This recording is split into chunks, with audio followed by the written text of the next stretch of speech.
si profesionist që lexon ka informacione, është parimor, edhe shkurt trajtimin e bledhën nuk e bën me preparatet ndalume. Aty është e keqja me. Përbes, unë këtu shpesh morin vinë njerëzia, kërkojnë thënë, më tregoj çfarë mjalti është kvalitet. Ja belat dhe me nxirr me njerëz këtu. Me anë të refraktometrit, është një aparat i tregon lagështinë dhe sheqerin tek mjalta, pak mund kupton se është mjalt natyrale apo çka është. Për mjaltën e shnosh edhe të mirë, verdiktin e hapin vetëm analizat laboratorike, edhe as për tjetër. Analiza. Çfarë analize bëhet? Si mund ta bësh vetë për shembull? Merr një mjalt dhe shkoni bën analizën përpara se ta fusësh në shtëpi. Ku bëhet kjo analizë? Nuk unë për veti mas 55 vjetë që mirën me bletë edhe sot ashe ditë mashtro. Nuk ka analizë. Analiza në Instituti i Veterinës ka diçka mundësi me nxjerr, por në detaje është vetëm Instituti i Bletarisë. Instituti i Bletarie këtu nuk ka. Ka në Slovenë të vegan. Kështu që... Po se tani e zdim që të bëjmë? Mjalta do të bletë ma shumë me besim. Tek njerëzit që i beson edhe i shpeh, tek ndoj mik, për ndryshe, mjalta tregut dhe të jetë shumë e rrezikshme. Po, më falni, se ka një problem, e rrezikshme, thoni ju, e rrezikshme, se deri tani njerëzit mendojnë që dhe pyesin, si është dallohet mjalti mirë nga mjalti keq, dhe rrezik quajnë që i hedh sheqer. Më thënë e bën këtë ka quajtur rrezik. Në fakt rreziku cili është për mjaltin? Shumë pak është rrezik me sheqer, që është rrezik me çato substancat kamitrazhes mjalt. Ajo vret njerin sepse ajo ka lënë gjak mal. Është shumë problem. Sepse po pse ja hedhin ato substanca? Përse? Ja hedhin, nuk ja hedhin, por trajtimi i bletës kundër smundjeve për mja vra parazitin, disa përmija mikroskopike mbeten mjalt ato, as filtri sinal. Atëherë si e bëjnë profesionistët? Nuk e përdorin këtë për të vrarë parazitin? Po, profesionistët nuk e përdorin këtë trajtim, kanë probleme me qitë mbletën pranë verë, natyrisht, por i kanë janë edhe disa rregulla që amitrazha mund përdoret, por me kur që kornizat e mjaltës që në fole mas me përdor. Edhe gjatë kullosës, ajo nuk u zëmu trajtu. Po nuk i përmbahen aty në rregullave. Aty është pointa. Edhe unë e kuptoj mirë sikletin e blerësve, që ata bin dilem, a me ble, a mos me ble. Ju lutem, ju më treguat një mjalt, e hapni dot kapakun, flasim pak për atë gjën brenda, për atë aren brenda, që unë të kuptoj.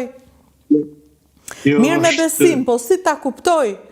Po, e hapim dot kapakun? Për të parë? Që është me blon. Se në fakt që këtu duket që ti duhet ta kesh të mbyllur, ta kesh me etiket, ndërsa në Shqipëri vazhdojnë të bëjnë dhurata kështu bidona, dhe unë them... Që mjalta me apshe, që që e këtheva... Nuk e shikoj, këtheja? Si, ti e këthen dhe ajo është... Si zamk. Koeficient, si vjetë kjo mjalt është me koeficientin më të ulët lagështisë. Këto ka imponue kushtet klimatike edhe natyrisht vetë mjalta e malit.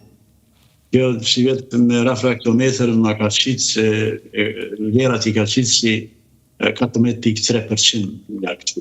Mjalta që nuk tharbet edhe që ka afat përdorimin, du të jetë spaku 18% lagështi. 20 mundet më tharbë. Qëka është kjo?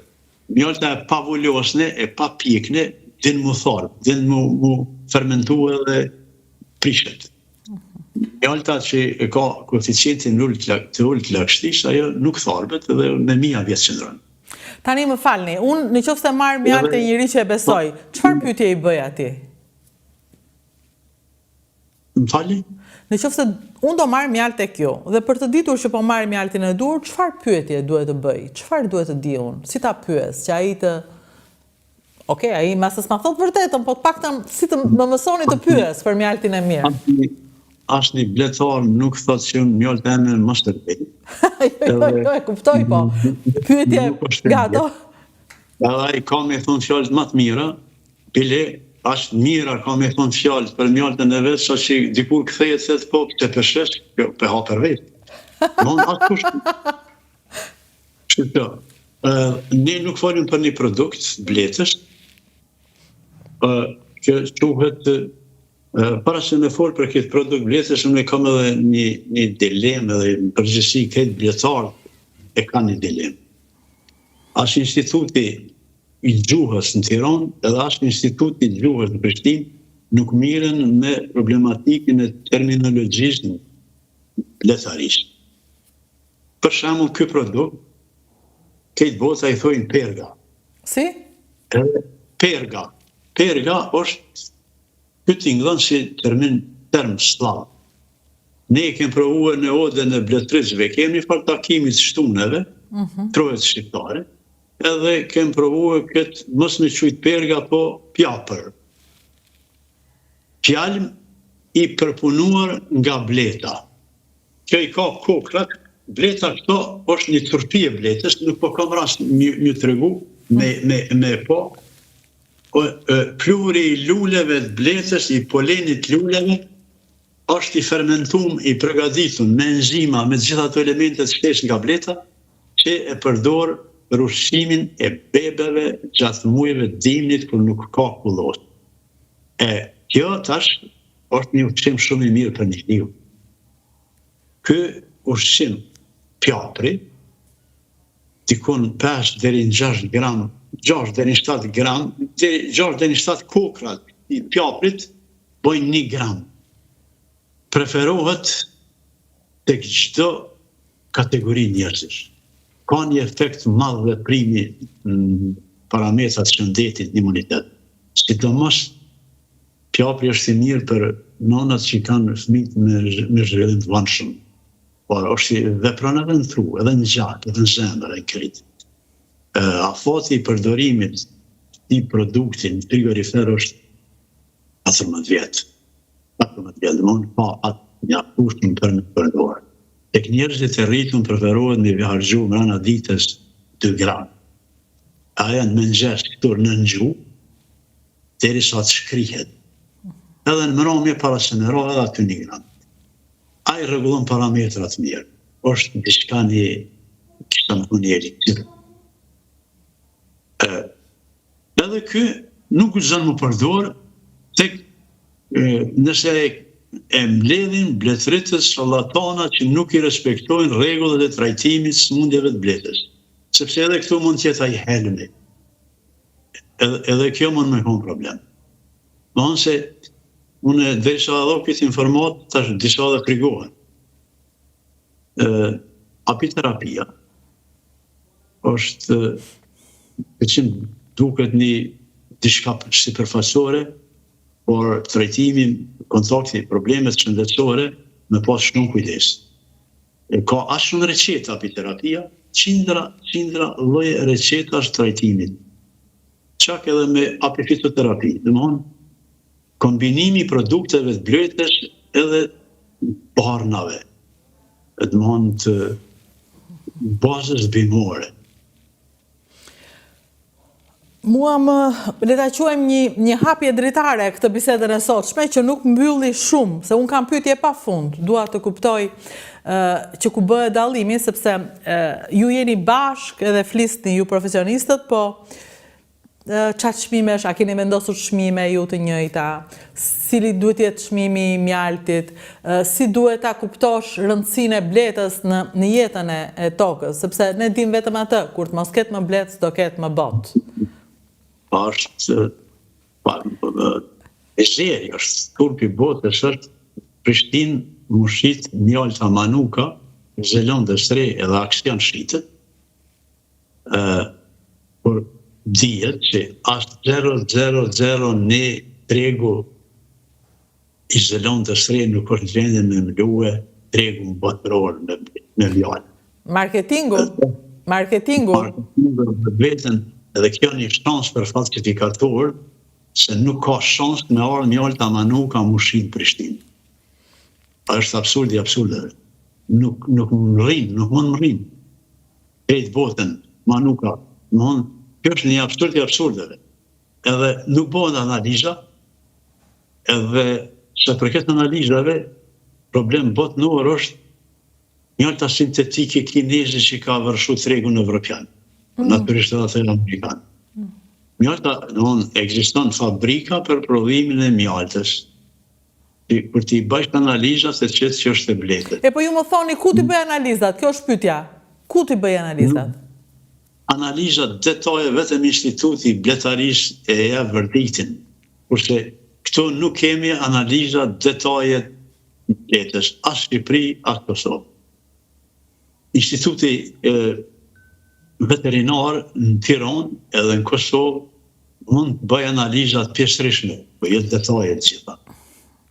Ne kemi kaluar këto vite me luftra tuaja ju, luftra tona. Ne nuk kemi pas kohë të mendojmë për ushqimin, na është dukur gjë e dorës dytë. Tani jemi aq të emancipuar dhe të edukuar sa të kuptojmë rëndësinë e madhe të ushqimit, kështu që kemi filluar flasim për analiza. Kemi filluar flasim për datskadimi, për etiketa. Dhe në këto fillesa tona, këteja ndaj kufirit, kemi nevojë për profesionistët që të na mësojnë. Edhe të mësojnë dhe shtetin, tek ju dhe tek ne, sepse kur njeriu individi ka problematik, ka dhe shteti ti, pa tjetër. Kështu që bashk me këto biseda, ne do nxisim shtetin për të bërë të vetën. Unë ju premtoj që do vi t'ju takoj në klinikën tuaj, kam shumë interes, dua të kuptoj më shumë, le ta quajmë një takim të parë këtë të sotshmin. Po, është e kënaqësisht e privilegj për mu. T'jemi mësafir bashkë një gazetare, një moderatore, një shkrimtare, si jo. Edhe unë ju më pres, ne ju më presin me padurim Kosovë në Alipitani, e shini këto përvoja tona, edhe ju presin. Renderit, kënaqësi, shumë kënaqësi. Isha me zotin Bedri Statovsi, një profesionist i bletaris, i apiterapisë, i cili na hapi dritare të reja për ta treguar më shumë për atë që e quajmë thjesht mjalt, edhe thjesht mjalt me sheqer ose pa sheqer.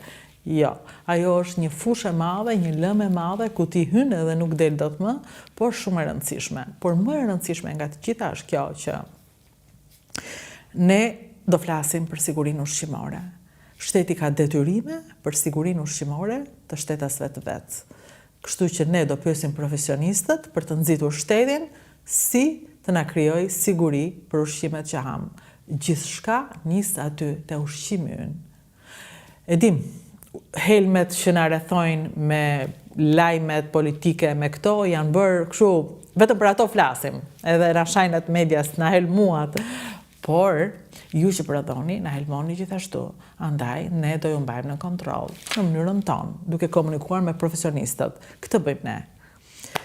Regjistrohu tek Dritare dhe Rutina Xhunga janë dy kanale ku flitet shqip dhe profesionalisht.